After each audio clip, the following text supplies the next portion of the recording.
Namanganda homilador ayol dahshatli portlash ichida qoldi. Assalomu alaykum hurmatli tomoshabin. Tezkor va so'nggi yangiliklardan birinchilardan bo'lib xabardor bo'lishni istasangiz kanalimizga obuna bo'lib, videoroliklarimiz ostiga bir dona like tugmachasini bosib qo'ying. Ayol tanasining yarmidan ko'pi kuyib ketgani aytilmoqda. Namanganda 6 oylik homilador ayolning 70% qismi kuyib ketdi. Bu haqda Millat dasturi xabar berdi. Ma'lum qilinishicha, Namanganda homilador ayol kuyish jarohati bilan shifoxonaga yotqizilgan.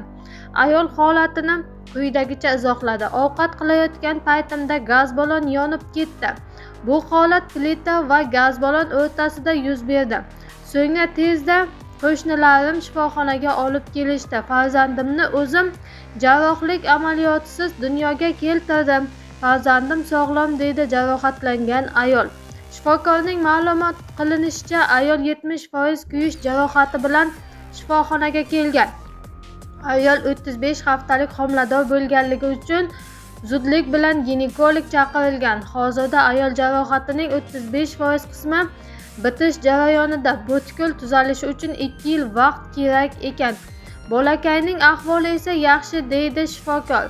Eng so'nggi yangiliklardan birinchilardan bo'lib xabardor bo'lishni istasangiz kanalimizga obuna bo'lib, videoroliklarimiz ostiga bir dona like tugmachalarini bosib qoldiring.